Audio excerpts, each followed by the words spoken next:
Lindsay here, the Frugal Crafter. Today we're going to organize gel prints, and these have been piling up for about 6 months, and I just wanted to put them away. In the past, I had a bunch of gel prints, and what I ended up doing with them was collaging them with paper scraps. I had them stored in with my regular pattern paper scraps, and I just did a bunch of masterboards where you just make big collages of papers and cut them down to sizes you might want for cards and whatnot. And that was a great way to use up a ton of scrap paper and also a ton of old jelly prints. But I've been making more prints, and now I figured it was time to get them organized. Whenever you organize anything, the first step is to get rid of what you don't need. And so that's what I'm doing here. I'm trimming off the borders that have no printing on them. I don't know if I'm going to use these offcuts for anything. They're sitting in a stack right now. Honestly, if you have any ideas, let me know. But I'm trimming off the edges where there's no printing because I figured that's just going to take space in the envelopes. And I'm not going to, go there for plain paper. Although math is not my strong suit, so I thought when I trimmed these off, I'd be able to fit them in the storage envelopes. And these prints were made on a 12-inch by 14-inch gel plate. And the storage envelopes I purchased are B4 size, which is 14.5 inches by 11 inches. So unless I wanted to keep them open, which I thought I might do that anyway, these weren't going to fit. But that didn't occur to me at this point. But that's all right, because I also purchased some flat mesh zipper pouches because they were a much more affordable option, but also they were larger. So I bought some A3 pouches, and they were 16.7 inches by 12.4 inches. I think they were like 70 cents a piece. So definitely affordable. And I knew if I didn't use them for this storage project, I'd use it for something else. They're not the highest quality. They're pretty decent, but I've had better quality ones from Amazon before that were smaller in size. But they're going to do the trick. So you'll see that as we go on. But at this point, Fantasy Lindsay thinks she's going to fit everything in the colored envelope pockets. And then I see that there are some papers here. These are 12-inch by 18-inch sheets of Blick white sulfite drawing paper. Some of these, I actually, when I overprinted, I shifted the paper so I could cover it off. So now I'm like, well, what do I do? This whole sheet's not going to fit in there. Oh, I know. I'll cut it in half. So guys, this is, when you're at the beginning stages of organizing something, you've got this perfection in your mind of how it's going to look when you're done, and it doesn't always pan out that way. But my goal with any organization is to make my supplies accessible and more useful. I want to put things where I think I'm going to store them. And that's what I did today. Actually, when I started off doing this, and might as well talk while I'm cutting paper. Some people might find that very satisfying, very soothing. I think it's soothing to watch people trim paper. I love watching people organize. Anyway, when I started off on this process, I was thinking that I might take my mulberry paper, because I have a bunch of just single colored mulberry paper, and mulberry paper that's got inclusions on it, and some mulberry paper that has some like gold leafing on it. And I thought maybe I'll store that with these gel prints too, because if I'm doing collage, I might go ahead and want that sort of paper with that. But then I realized that with the plain mulberry paper, I might want to do some gel printing on that. So I'd want to keep it together. And also I know exactly where my mulberry paper and natural fiber paper is. So if I do need some of that for a project, I'm going to have to rifle through, 18 envelopes if I put them with this. But if I leave it where it is now, I just have two little boxes of mulberry paper that I can easily get to. So, you've got to know how you store things. How I store things is not going to be perfect for you. I love those two pink and yellow prints. I think they're so pretty. And honestly, if I have a big stack of stuff, it makes me not want to make more.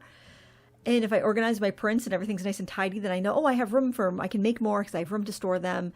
Right now, I'm really thinking about using some, I had bought a bunch of old sewing patterns on a yard sale, and it was like a huge box for like $5 or something. I'm like talking huge box. Within the box, there were like 9 small boxes that probably held like 20 patterns each. And some patterns didn't have like the envelope in it, so I didn't know what the patterns were for. So I took all those and I kind of put them in a box of just like to collage with, and I use them to decoupage and stuff, and they're really gorgeous. And then this morning I got the idea that what if I took a gel plate and I pressed buttons in it. I have so many buttons. I pressed buttons in it and lace in it, and then I printed on the pattern tissue. Won't that be pretty? So, when you're going through and you're organizing stuff, you will come up with ideas on how to use your stuff. It's kind of like when you know, tidy up, you find supplies that you haven't used or you haven't used in a while, and it makes you want to try them out. Or sometimes when you're browsing online and you start shopping and you kind of think of all the wonderful things you're going to make with these art supplies and you buy them. It's the same thing, except you already have these supplies in your stash. You don't have to pay any money for them. It'll inspire you to use them, which I think is a wonderful thing. This whole storage organization escapade only took me about an hour, which I think was great because I got the satisfaction of getting something tidied up and organized, and it didn't take me all day. So now that I pretty much got everything trimmed here, let's start sorting them out. I'm thinking of sticking to printing on 9x12 for the most part, so I don't have to trim stuff down and I can go full bleed on my prints. But anyway, that's all taken care of. And here are the set of envelopes I purchased. Now, these came in a set of 27 and there were 3 sets of 9. And I liked the 9 colors that came, but I didn't need 3 sets. So I split that with my friend Angela and Karen, my friends, because they also had jelly prints to store, and that's the only way those envelopes came. And I wanted that variety of colors so I could divide up my prints by color, or the color that's most dominant in the prints, rather. These were packed flat from Amazon, and they each came in a cello bag, but it does have a resealable thing on it. So I'm saving those because I sell paintings, and when I ship a painting, I slide it into a clear bag just in case the package gets wet. And then I put that either in a flat in a cardboard mailer that I make myself out of recyclables, or I put it in a recycled box, but that way I just have that little protection. So I'm going to save those cello bags. I highly encourage you to save those bags if you order this and you get those bags. Those are really handy because you could also use them to store projects like in progress, like maybe you're pulling a bunch of papers that you want to keep together for a project. You could use those as well. They're just cellophane. They're nothing sturdy and fancy, but I find things like that really useful because you don't want to send, I don't know if you mail paintings, if you sell paintings or whatnot, but that's what I use them for. But I think it'd be a great way to protect paper, or if you're sharing paper, sometimes I'll buy a pack of something and I'll split it with friends. That's a great way to put your paper in there to split it. Anyway, so I'm getting into all of these. These envelopes, I'm really happy with how the quality was on them. The pack of 27 was, I think, around $45, and they're still in stock. They were almost out of stock. There were like 4 left when I ordered, but then they've restocked. They're cloth on the side, like they're ripstop nylon, and they're really sturdy. The plastic panels in front and back are very sturdy. So I highly recommend them. There are smaller sets sold by different brands that don't have all the colors if you don't need that many, especially if you didn't have friends to split them up with, because that's kind of a lot to spend on envelopes, if you don't need them all, So this cost us $15 a piece, basically, which was great. And so what I'm doing here is I am spreading, and I can't show the whole table with the way my camera, oh my word, if you saw the setup, my camera is on a tripod, and the front 2 legs of the tripod are on my big bench here, and the back leg is in a rolly cart with dumbbells over the centerpiece so that it doesn't slide off. So it is quite a professional operation I'm running here. So apologies that you can't see the whole table, but I think you can get the gist. I'm basically spreading these out so that as I go through my stacks of prints and sort them out, divide them out, I can lay the colors on top of the envelope that they are, which you'll see in just a second. So when I'm looking at something, if it's like a blue and purple and it's got both colors on there, I'll say, okay, which one's dominant? And if I have a couple prints that are very similar, I might put one in like the blue pile and one in the purple pile. It was really fun to see my old prints and flip through and organize and remember the different things that I made. And I'm just going to time lapse this because it is going to be quite slow and boring probably, because I was taking my time and looking at everything and being like, oh yeah, I remember that. That was super fun. But probably not so exciting for you folks at home. So if you come across some prints that you're not really happy with, or maybe you feel like they need a little bit more, then you can always not put them in your storage and just keep a tray of not quite done yet prints that you can go do a couple more layers to the next time you're printmaking. I think that's a great idea if you are sure you're not going to use them. But then again, some of the prints that look a little boring that you may think are just kind of meh actually end up being the most useful ones, because if you're making a card or you're making a project, and you need something for a background layer, it's often the ones that are a little bit more bland, that don't have a focal point, that work out best for those projects. So consider that as another storage option, and don't feel like you have to, don't throw it away, right? If you find a print that you're just not super happy with, throwing it away is just a waste. Then go ahead and add some more layers to it next time you make prints. But oftentimes you won't really know what's going to be useful to you go to make that project. Now we're going to start putting the prints in the envelopes, and this is where I come to my math realization, as in I'm not very good at math. So I realized that these aren't going to fit. All of these aren't going to fit in the colorful envelopes. So I've got this pack of zipper pouches. They are, like I said before, A3 size, which is 12.4 inches by 16.7 inches. I paid $16 for a pack of 24 of those, and we're going to use these for the larger prints, and I will have one pouch per color, and I'll just put that right next to the colored envelope that I'll be using. Is it perfect?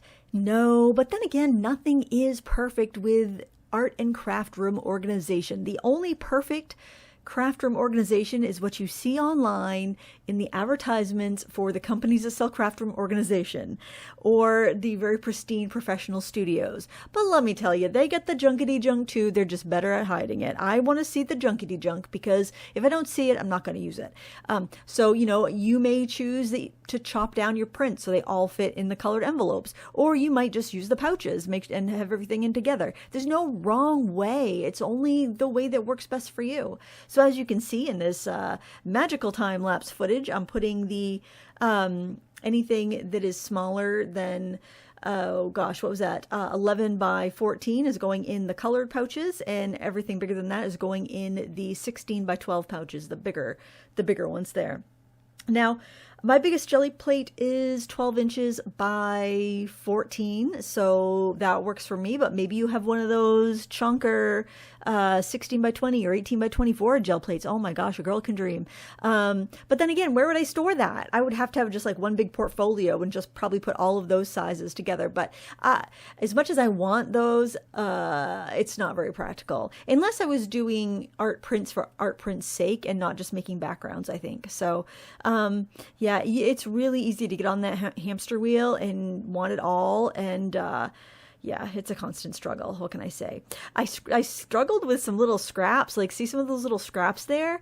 I thought about throwing them away, but it's like, you know, they're really pretty. I'm going to keep them there because I'll be making a project and I'll just grab a little border. I'm sure I will. And if not, then I can throw them away in a year when I go through everything or reorganize everything. I tend to do that every once in a while. And more often than not, I put it all the way back I had it before because that was working pretty well. But I liked putting my hands on my stuff. Once a year, I like to go through everything once, and I don't always do it in one go. Like I'm doing the gel prints today. I did my major defrag a month ago. I had gone through my beads last year in the middle of the year, so I didn't need to go through them again. So I think hitting every aspect of your stash. I love those pink prints. Oh, they're so pretty to look at again. Anyway, I got distracted. I think that's a great idea. It's just so you know what you have, and it can also kind of squelch that urge to buy more supplies before you need them.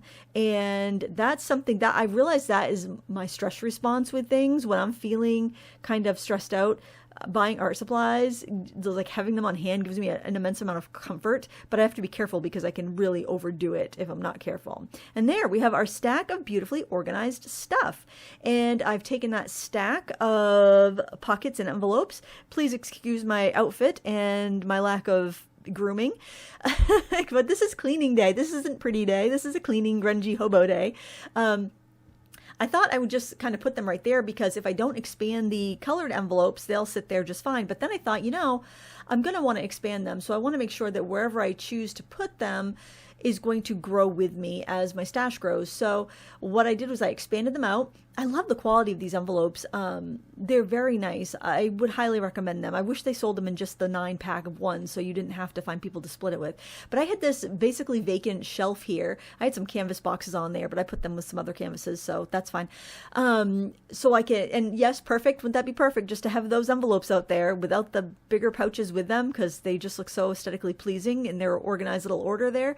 But, you know, your organization has to be, it has to work for what you're trying to store. It can't just be pretty. If it's just pretty, it's not going to be it's not going to be perfect. Nothing's going to be perfect. First of all, get rid of that word when you're organizing. Done is better than perfect, and functional is better than perfect. And what you want to go for is functional. So I just was kind of popping out the little envelopes and doing the folds on the top there. There's these little score lines where you can fold it depending on how wide you want it to be. So I folded it so it would be the widest. And that's going to grow with me. I mean, that's going to take me years to fill up that storage. And I'm really happy with it. I think it looks great. And I'll pull the camera back so you can see how it looks as you're walking into the room of hoard and looking at the shelf. I think it looks great. I'm really happy with the way it turned out. And I hope you enjoyed organizing with me today. Thank you so much for watching. Until next time, happy crafting.